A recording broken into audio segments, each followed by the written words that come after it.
the Covey family attended Conroe Bible Church with us sometime way back in the previous century. And they were just a little kid. Now he's no longer a little kid. He's grown up. Got himself a degree, a law degree, and also a business degree. He's making an impact in all aspects. I'll let David tell you what he does, how he does it, what he's you can do it more effectively and often. The important thing is you need to be doing the pure as the party that you can listen to this kind of a message. David Covey, come on up. Good luck keeping up the way.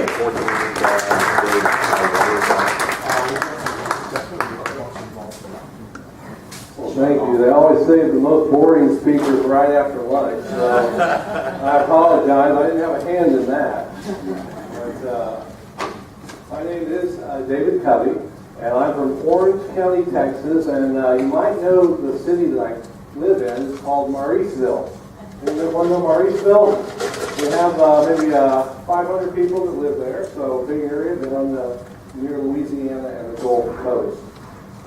As Danny was saying, got my bachelor's degree from Thomas Edison University in New Jersey, and went to Fresno, California, got my law degree over there, and have worked for a U.S. House of Representatives in Washington, and then more recently was working for State Senator Bob Hall right there in Austin. So kind of been around a little bit and have seen a little of the process, but I'm the first to admit that I have less experience than most of you.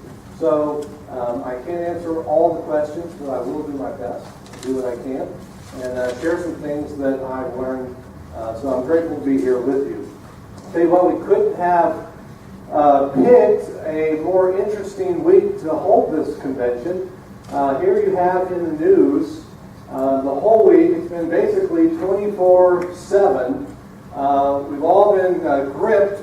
Our attention's been gripped. We've been watching the Covey hearing, right? I mean, I haven't heard in Dallas that certain bars opened early so you could go and sit there and listen and watch.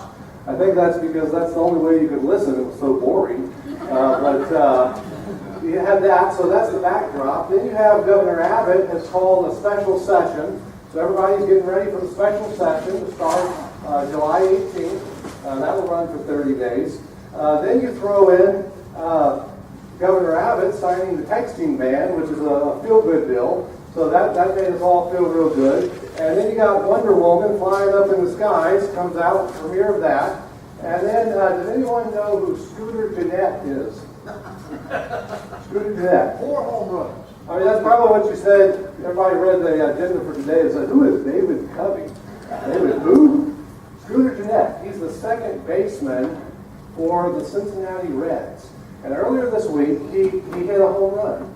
But he didn't just hit one, and he didn't just hit 2 home runs. He didn't hit 3, he hit 4 home runs. One game. So in one game, the 17th person in the world to hit 4. So this week has been incredible. I mean, if you want news, we've had news. It's been interesting. There's been a lot to watch, a lot to keep up with. But one of the things that we see in the news and in government is that they have this show going up here on this hand, and they're down here with their real agenda over here. There's a conundrum in American politics, the puzzle, in that the majority of attention that Americans give is focused on one elected office. Can you guess what the elected office is that we focus most of our attention on? President. And do you know what political offices affect you the most? They're your city councilman, they're your county commissioner, they're your justices of the peace, your county clerk, they're your local elected officials. And so 90% of our attention is focused up here on the president, and the things that we should be focusing on go unattended. So we've got to adjust our attention. Let me ask you this. If you want to get something done with the president, Who do you think has more influence with the president? Me? You? Or your congressman? What do you think? Your congressman, right? Your congressman represents about 800,000 people. 800,000 to a million varies. So there's a lot fewer of them. The president's more likely to listen to them. Now, what if you want to influence your congressman? You think they're going to listen to your state senator or you? Lobbyists, I hear lobbyists down here. You know that I think Mike was talking. He was kind of machete out, was whacking up on guys in suits. I mean, I almost took my coat off before I came up here. I'm like, come on. They're going to listen to the senator. They're going to listen to the elected official. Okay. What about you want to? You know, there's a governor, and you have your state senator represents ideally about 811,000 in the ideal Texas district. Then you got your House representative that represents about, 100,000 people, right? If you want to influence the senator, you can go to your representative.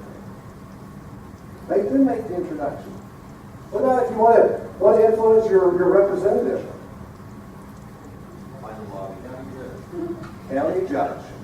Your county judge. We've got to get to know our county judges. We've got to hold them accountable. We've got to build relationships with our county judges. You know how you get to a county judge? A commissioner. Handcuffs work. A commissioner. You've got to go to your commissioner. There's 4 commissioners in your county. They're going to be the most local person that you can talk to. Let's look at a scenario. Say you're an engineer and you do windstorm inspection. You realize that you have to do about 100 hours of continuing education a year. And most states only do 25, so you want to get changed. It's a state issue. You're going to have to go through Austin. You know your justice of the peace because you live right down the door to the street. So you know your justice of the peace. You don't know anyone else, though. You see a scenario where you go to him and he introduces you to your commissioner. Your commissioner buys in because it's good for his constituents. Not to mention the justice of the peace just recommended you. The commissioner then goes to the judge. The judge gets you the meeting with your state representative. Ideally, he sits there with you and lobbies for it. Says this is a good thing for our county, for our constituents. State representative, he realizes this judge has some sway and here's an active citizen coming with an idea. He introduces you to the state senator. You are a lot further down the road to passing legislation. But it starts at the bottom. It can't be a top-down. We have to be a bottom-up. We have to start with the people that are the closest to us. You want to send ripples across the lake, you make a big splash right next to you. We've got to make a big splash right next to us. You've got to get these local offices. You've got to know who they are. You've got to be able to influence them. And then let them influence us. Local government is the best security against big government. We've got to know our local government. They've got to be constitutionalists. You know, another thing is that, you know who runs for federal office? State elected officials. You know who runs for your state representative? It's your county commissioner. I was talking with my county commissioner when he first announced that he wanted to run, and I was asking him some questions on immigration and the Constitution and things which weren't necessarily under his purview. And he said, well, why are you asking me this? This doesn't apply to me. I said, because you might just be the one that runs for state representative. We've got to have principled people from the bottom up, all the way through, because they're the ones that are moving up.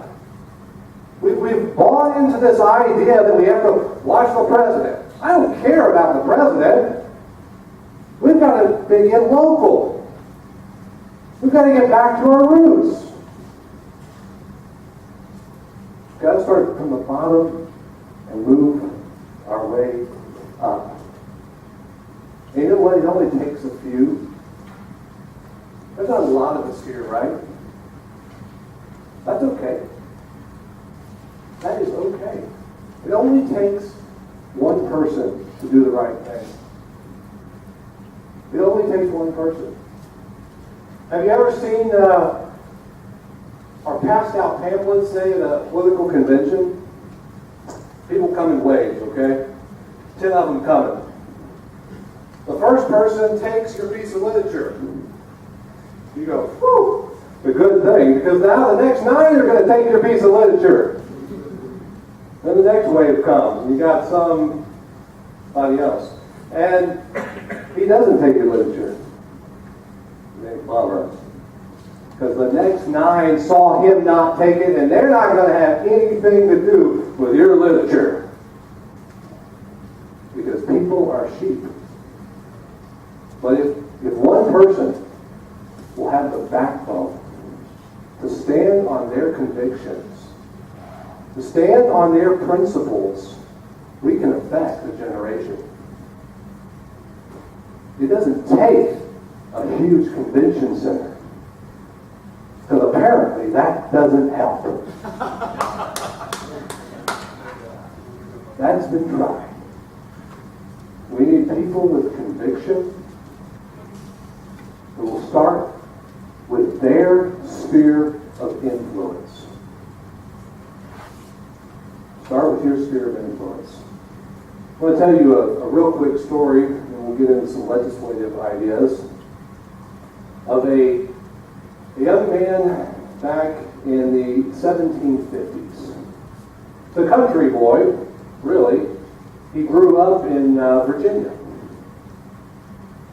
And he had some tough times. Things didn't always go his way. In fact, he eventually, early on, failed in business. Didn't have money. He was married, had a child, had to move in with his parents, with his family. He wasn't considered a success. Happened that his parents lived right next to the county courthouse. While he was looking for work, he spent a lot of time at the courthouse, and he watched the lawyers go in and make their case.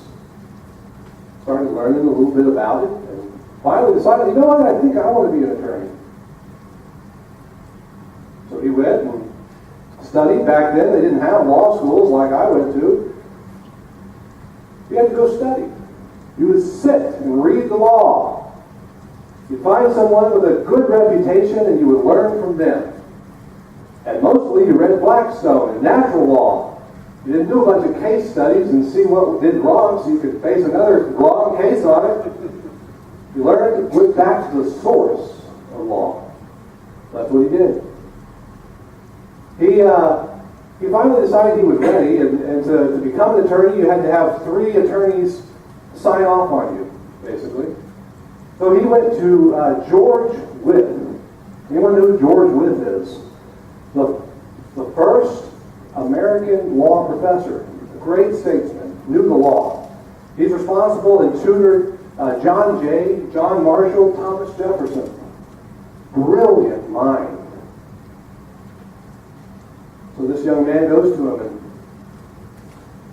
after George Wythe interviews him for about 30 minutes, he says, I don't think you're ready. He said, you know, I really can't put my name to this piece of paper and say you can practice law. So he went on to try some other things. Now, most of the time, that would be a setback. Most of the time, if we had someone important tell us that we couldn't do anything, we'd give up. But not Patrick Henry. He went on to talk to several others. He got approved. And they said, yeah, you can practice law.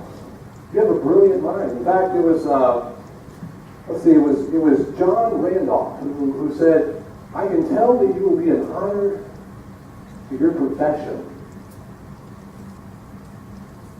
So he said, but please forgive me for saying, I've learned that I will not judge people by their appearance. Old country boy coming in, thinking he knows the law. You know, it's not always what we think when we see people. And leaders don't always come from the circles that we think they will come from. We need to learn to appreciate the talent that is next to us. We need to learn to appreciate the skills of the people around us. We need to see how we can help move them up. We need to promote people. Patrick Henry went on to become an attorney, joined the House of Burgesses, and only 7 years after he became an attorney, he went from a nobody to became a big name all around America. In fact, Thomas Jefferson said that Patrick Henry led the field in liberty. He's known for freedom and liberty. It only took one person. He went and he wrote his 7 resolutions that went around the country. Only actually 5 of them passed, and the 5th one was taken back the next day. But you had the Loyalists and the Colonials. The Loyalists wouldn't print any of them. They said, we're not going to print this stuff. We'll all get thrown in jail. Colonials, they didn't pay attention to the detail a whole lot and printed all 7 of them. And when people read it in the paper, it kind of went from paper to paper to paper all around the 13 colonies. And by the time it got to New York and these other colonies, they said, look what Virginia's willing to do. They're ready to take on the British Empire. One person stood up, and everyone else was willing to stand with them. We can stand up. Others will stand with us. They're out there. They're not going to be the first one. But we can show them a way. We will stand on principle and on our convictions.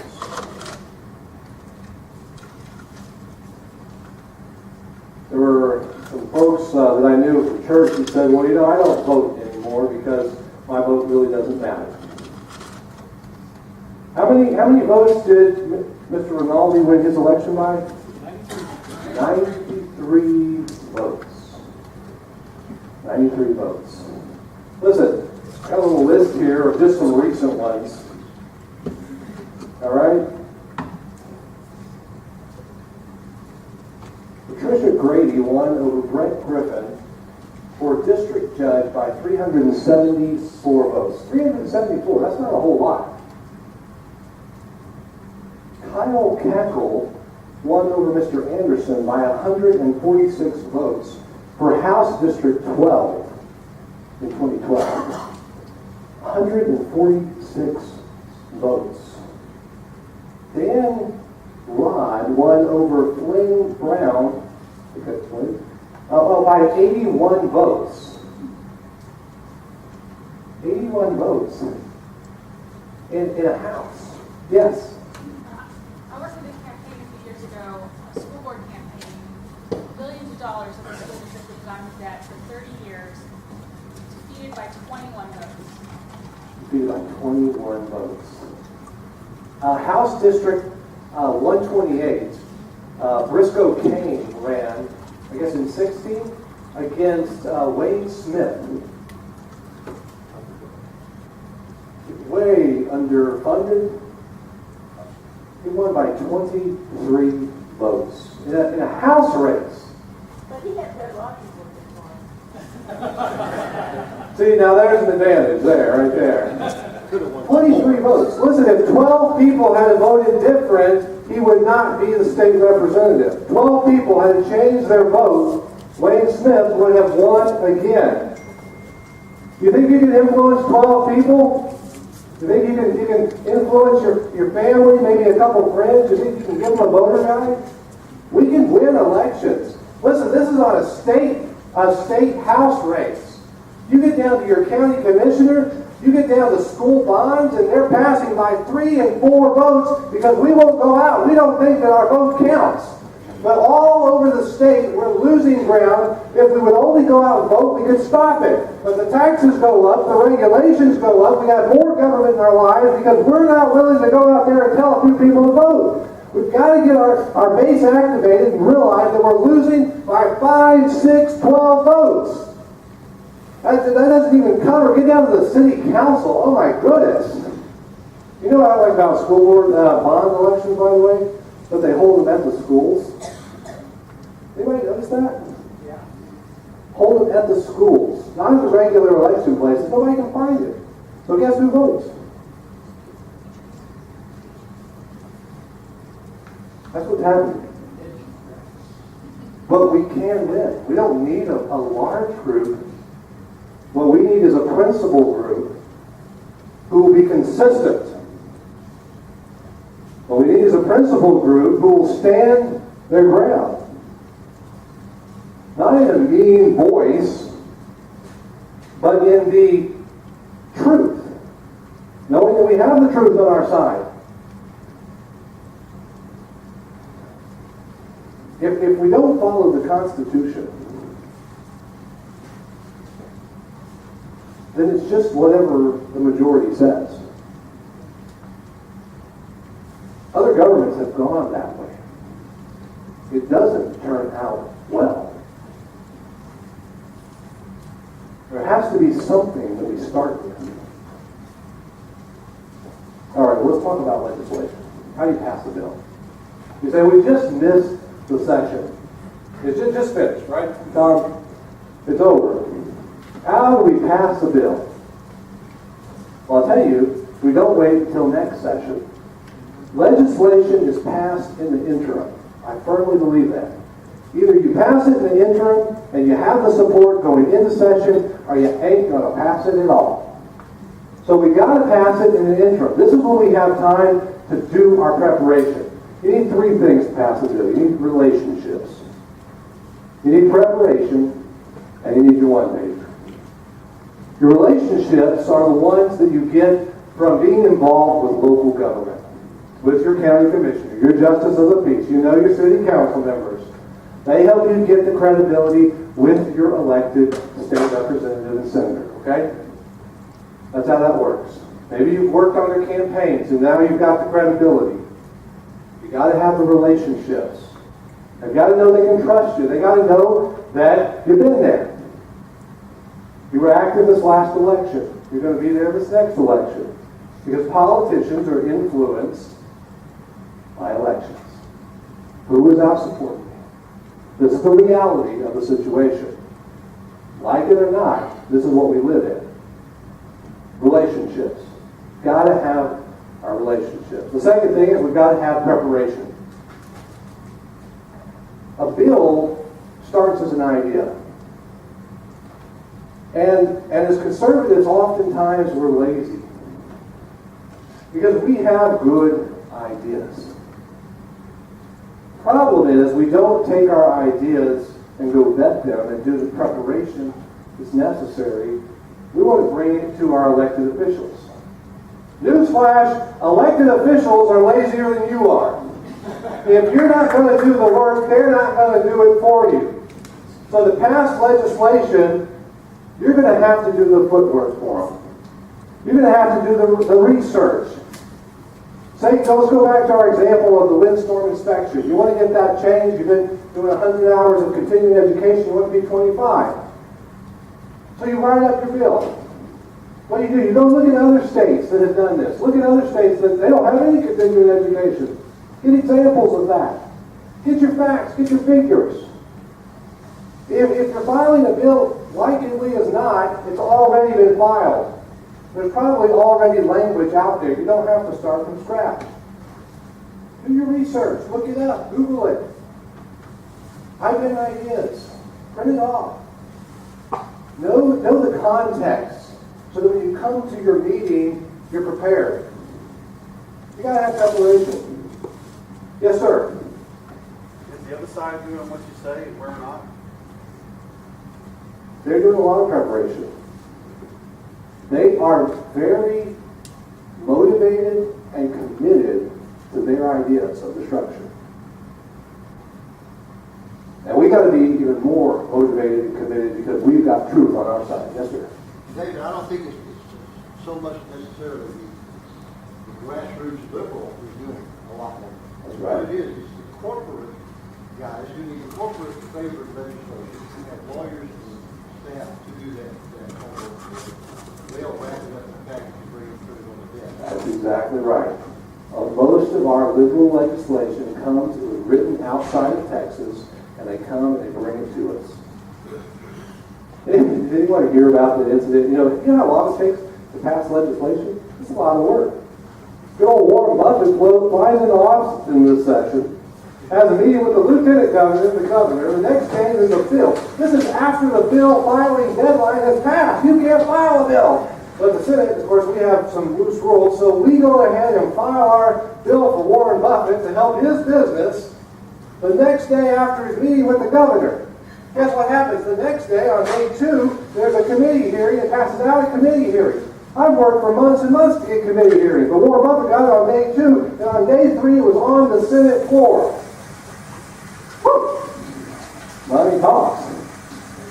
Thankfully, some conservatives killed it and didn't pass. Money didn't talk for everyone. That's what they're doing. They fly in, they try to pass their bad legislation, and they're out of here. They don't live here. They don't care about Texas. So do your preparation. Relationship. Preparation. You gotta have a one-page. Now, people have criticized you for saying a one-pager. They go, oh, you can have a folder, you can have 2 pages. No, one page. One page. Front and back? Let me say, no, one page. I can tell, not legal. No, I can tell the troublemakers were in school. One page. No, double space. Same thing with a resume. You do it on one page. The one pager gets you a resume gets you an interview. One pager gets you an audience. If you do 2 pages, you're rarely going to get time with the senator. You get 2 pages and you give it to the staff. And staff. I know staff. I know well.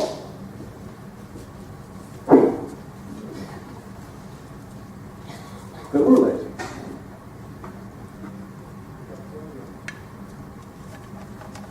We're going to get another 20 stacks of paper tomorrow.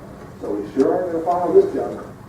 But one page we might read and remember. And when our boss asks us about what we did today, well, I did read that one page.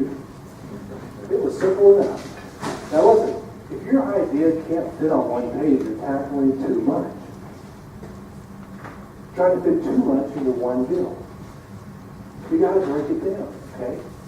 Let your husband or your wife do the other section. Do some prayer. You can do it, but break your ideas out. How many pages? One page. Can you do the front and back? No. Once you have that ready, relationships, maybe preparation, you got your one pager ready to go to town. Now, session is 5 months every odd numbered year. Okay? The filing deadline, or the early filing, starts around December 18th. We want to get our bills filed, pre-filed. They're hiring the queue, they're going to the committee first. It's all about time. We don't have a lot of time. 5 months is not a lot of time. We want to have our bills pre-filed before session starts in January.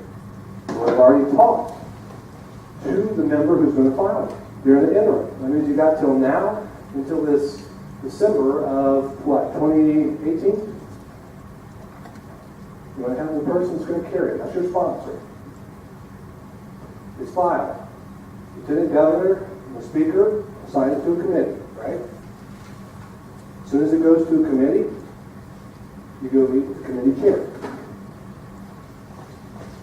They have staff in their office. The important staff are down at the committee. You gotta go to the committee rooms and meet with the committee clerk. Get their opinion. You gotta share your ideas there. Tell them what's going on. Get their buy-in. You gotta go to each member on the committee. Give them your what? One pager. They want more information, you've got it because you did your preparation. But you're starting with your one pager, your lead, your FaceTime.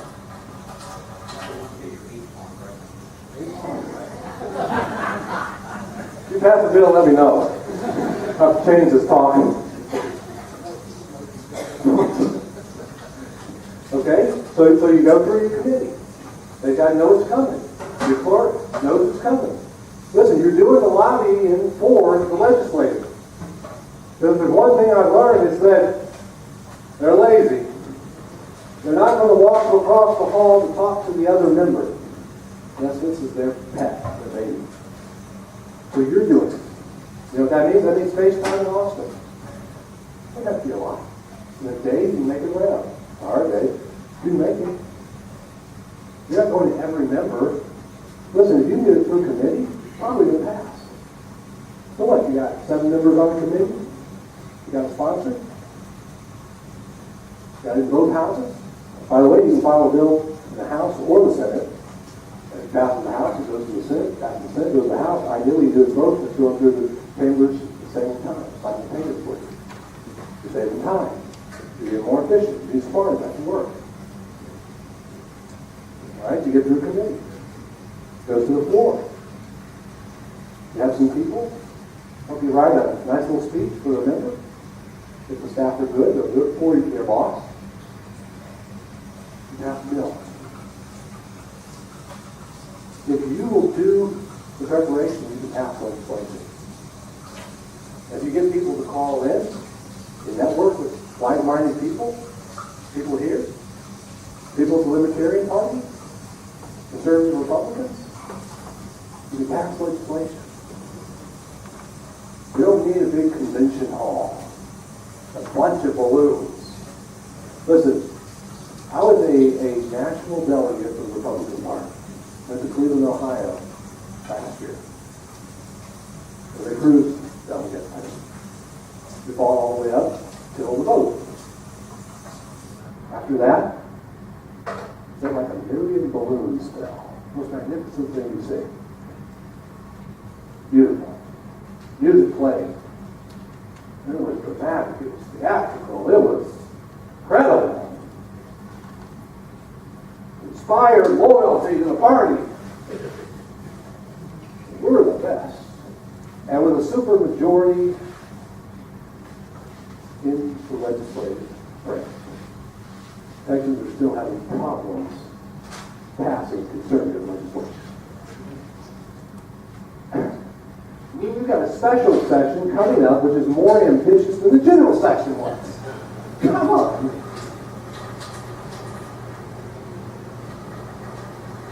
This takes a few people. Start farming. Work your way out. Be smart about what we do. I'll leave you with a quote and then we'll take some questions. Ronald Reagan said, "Freedom is never more than one generation in extinction. We didn't pass it on to our children in the bloodstream.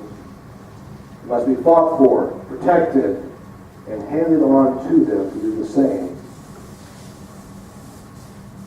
For one day we will spend our sunset years telling our children and our children's children what it was once like in America to be free." That's why we're here. We're doing this for our children. Doing this for the ones we love. It's a fight. It's a noble fight. One which we need to encourage others to join us in. To lock arms and to move toward the goal. Let's take some questions. Y'all any questions? I can't necessarily answer them, but I'll try. Special session coming up. It is a lot of stuff. then we get the next 30 days. If we couldn't pass it in 6 months, 5 months, and same people are still in charge, what makes this different from when What makes them think they'll pass things now that they're having a special session? Governor Abbott said, if you're coming back, if you're going to spend $80,000 a day on a special session for 30 days, that's a lot of money. Here are 20 items which I want you to work on. Let's make it worth the people's money. They're not going to pass it on. They're going to get 3 or 4. They're going to get sunset on the first day. They're going to do some property tax and school finance. They're not going to be able to do it. It's more ambitious than the general session was. It was Abbott thanking Strauss for not doing his job. Better to show up late than never, Abbott. Appreciate it. it's crazy because you've got sunset laws that they needed to pass, and they didn't. And so you've got some things that rocket through a big hole in there. That's one of the things that will affect it. If they do. And the good thing is that special sessions favor conservatives. That's a good thing. We've got a chance to pass some things. Okay? I don't know what they're going to get done. They're working right now. They're writing some new bills. There's some omnibus bills which they can attach other things to. Schwarzenegger's king of that. It's sort of. I've done several, I've gone and walked the halls of Austin several times for legislative sessions. And I've done it wearing different hats. In one session, I was vice chair of the Libertarian Party.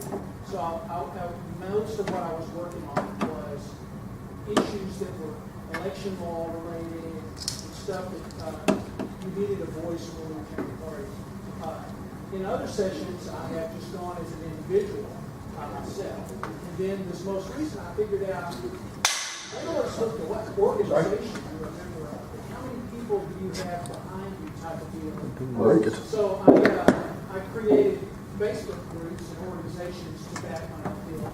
So I guess what I'd like to ask about is, number one, do you think a third party that is not represented at all coming in saying they want something, do you think the Republicans and Democrats care, except on very minor things like election law related stuff? The second one is it better to have a group than to do it as an individual? I'll answer the second one first. Okay. Yes, better to have a group than an individual. Even if you're the only individual in your group.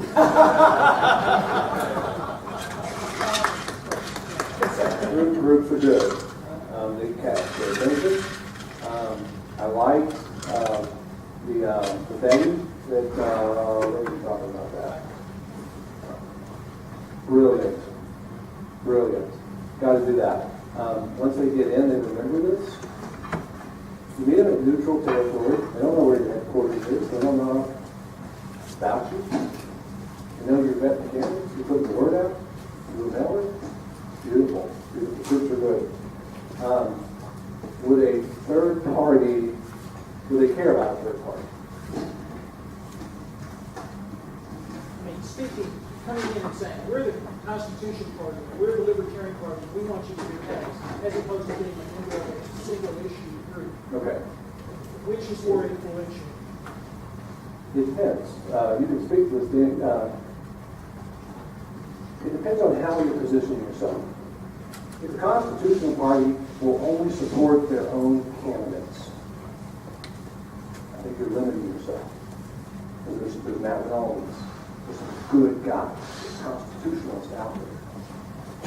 If you do those little flyers you passed out, where you are working with other groups, you're adding validity to that candidate by your endorsement. And they are going to see that, yes. Because there's more and more people are voting what? Independent. So they've got to capture as much as they can, especially when elections come down to 100 votes. So depending on how the party positions itself, yes, I think they would definitely listen. Especially if you're working with other groups like other groups.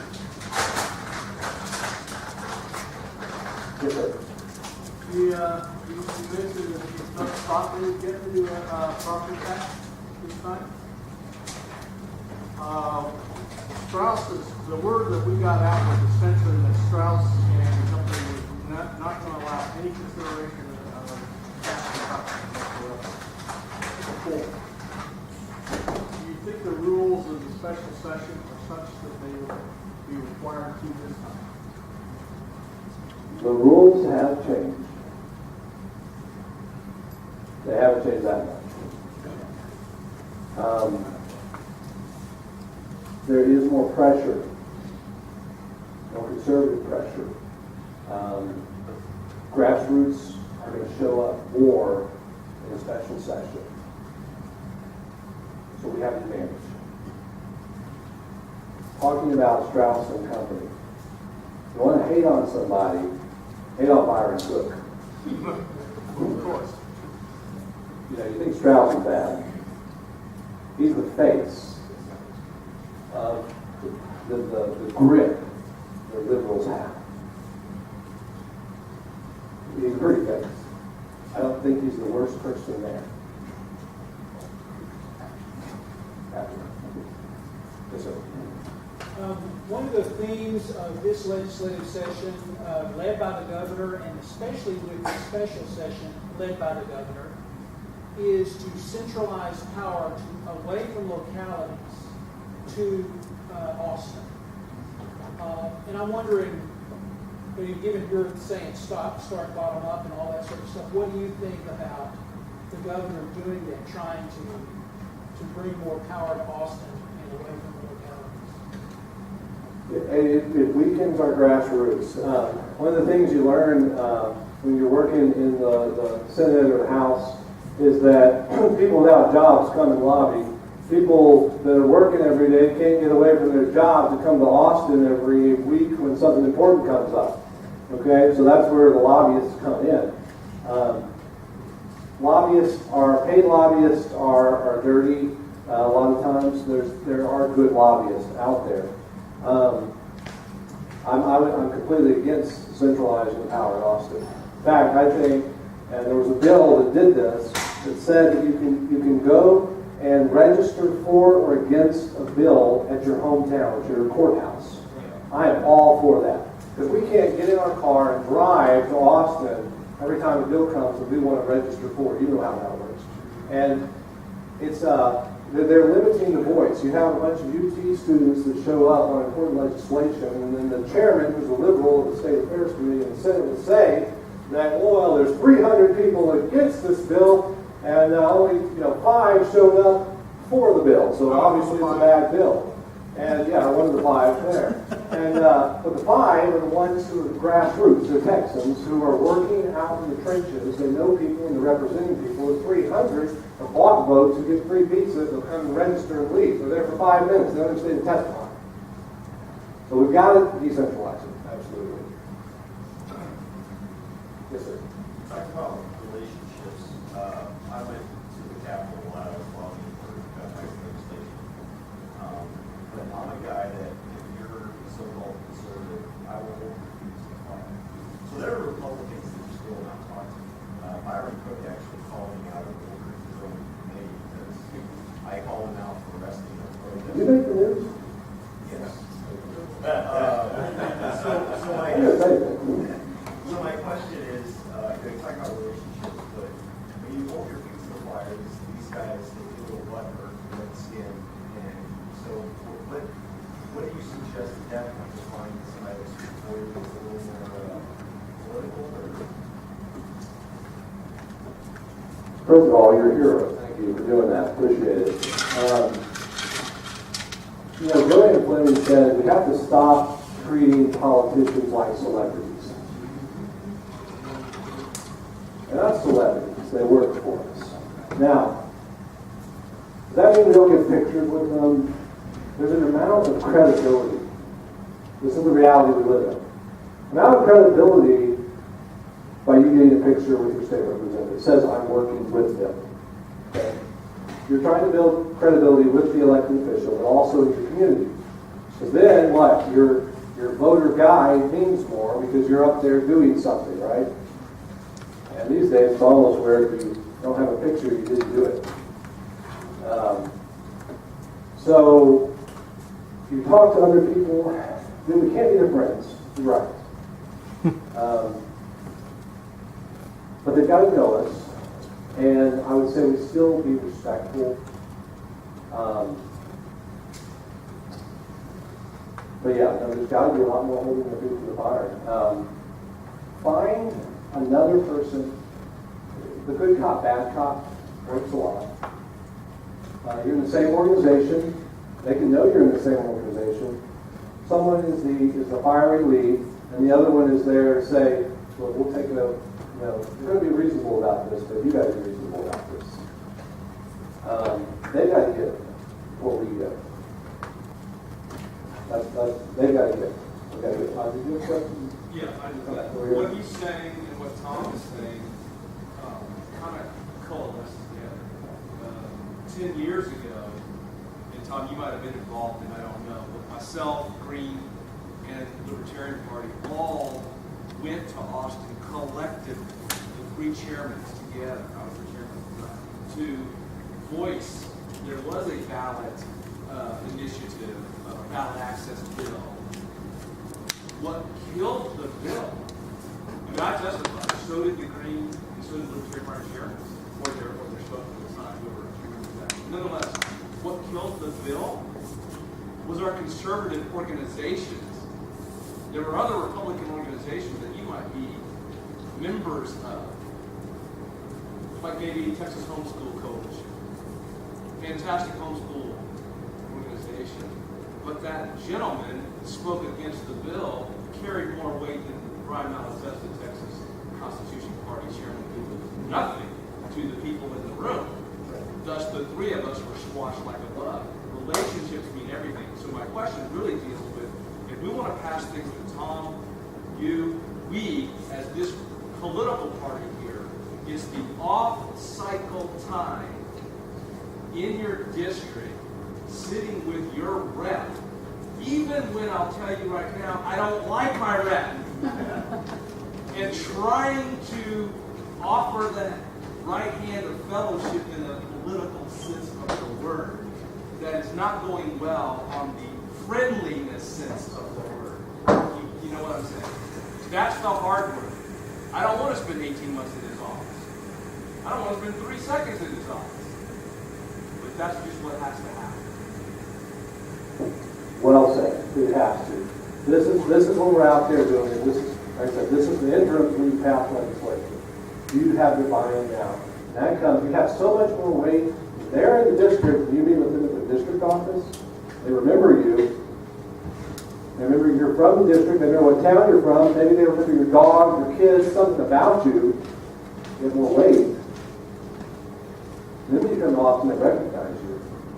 Also, real quick, we'll come Tom, Daniel, you made a good point about we have to work with other organizations. Listen. We did not take that into account. We went blindsided by that. Yeah, we've got to do that. A lot of conservatives were fiery, we're independent, and we've got a good idea, it's the right idea, we're not going to work with anybody else. Look, let's just do it. You bunch of ding-dongs, why don't you get out of the way and pass this legislation because we need to. You know, we got to communicate. We got to have a front. And this session, there was a better front. There was a better front. People were working together. We got to work with the reform, with the curriculum, with Christ's life. We got to do it. Texas Homeschool Coalition. We got to work with these people that we can on what issues we can. We'll pass on legislation. Yes, sir. In the 20 or so issues that Abacus set up for this next legislation, are you aware of either one or two that you think would be the very best that you perhaps could practice some of what you're saying on, put a little bit of pressure to it individually or collectively? What might be passed if you could give it a thought? You got anything you look at it close enough yet? I haven't looked at it close enough. Mike or Tom or someone else might be able to offer on that. It's a lot of bad stuff.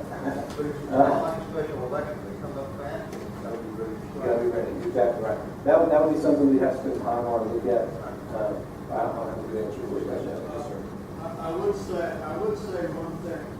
The property tax, the property tax cap piece, SB2, only got out of the Senate committee because Van Taylor put up a bus and we had about 40 or 50 people show up against hundreds of police chiefs and fire chiefs who showed up and said, if we can't get our 8 and 10% every year increase, you are not going to have policemen on the streets and the firehouses will be empty.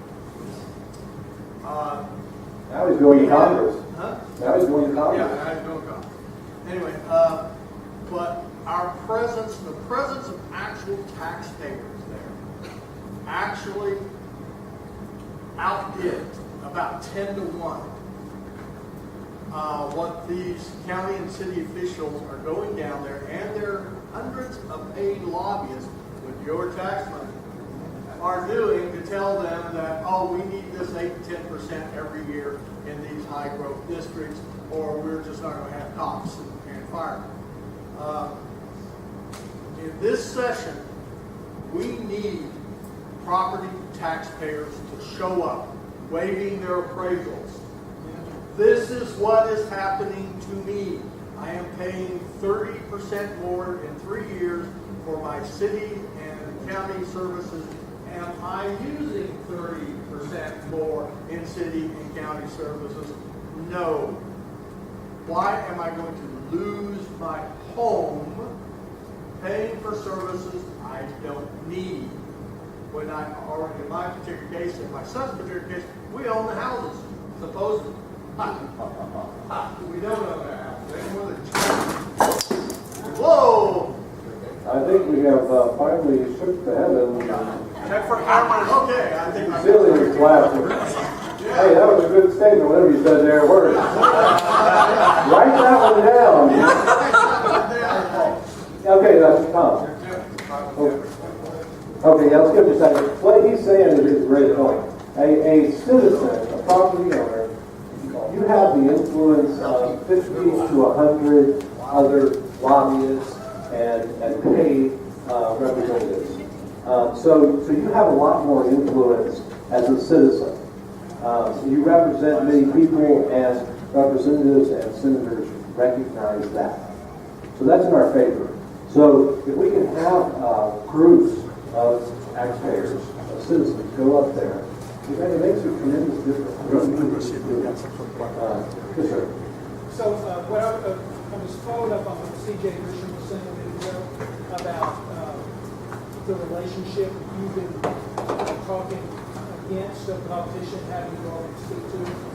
It is a delicate balance in terms of you're known for having lobbied against somebody or working in somebody else's campaign. It's a difficult thing to do. But here's the way I kind of figure it. That is, if you don't ask for what you want, you are unlikely to get.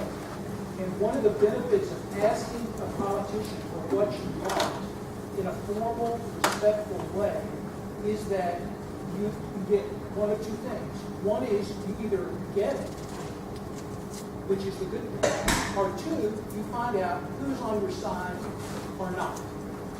And then that's good information for the next political campaign. Right. So you always are respectful. You just tell them what you want. And then during the campaigns, you talk about, I wanted this, they didn't give it to me. Let's go with somebody else, maybe. Type of deal. That's the way I approach all of it. It's a strategic positioning. So I did media for one of my bosses. And we would go, you talk to the news, and you learn how to talk around things. And politicians are great at it. They don't want to give you hard answers. So what you do is you got to pose questions, yes or no. If they start to give you explanations, no. You don't want to accept explanations. You want to know where they stand, but they're trying to get around it. So we got to pin them down, and it is incredibly valuable come campaign season when you have asked them a question, they didn't side with you, and you can show it because it was in a public forum and it's on the record. Yes, sir. Tying back to organizations and doing work local. One of the things that I discovered that seems to be having some impact is you look at the organizations that endorse these candidates.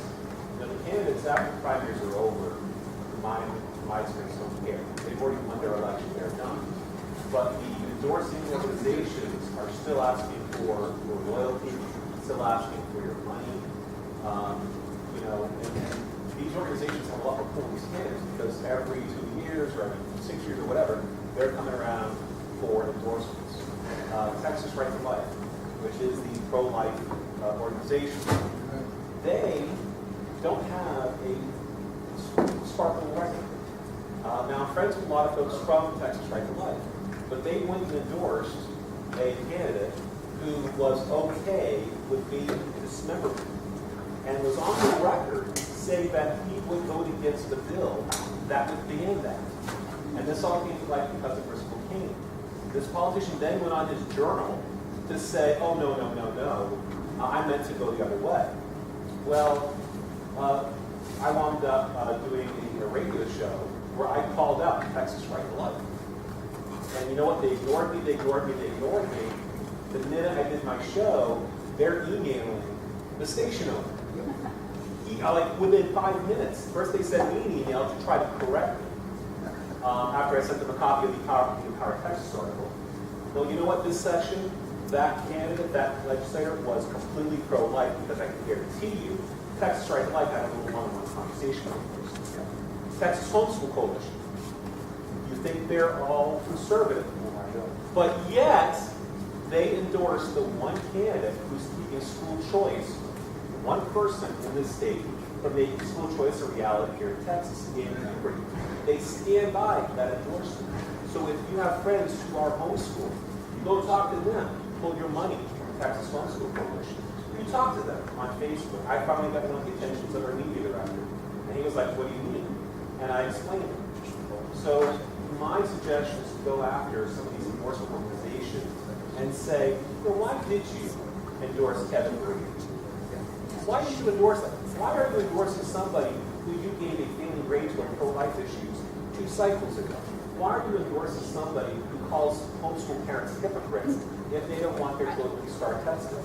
I find you go after those endorsing organizations, and you know what? If nothing else, when that candidate comes around asking for money, that candidate now toes the line because they've had one-on-one conversations with people who have the power first.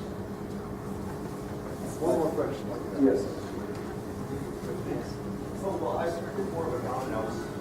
My desk about the priorities of 20.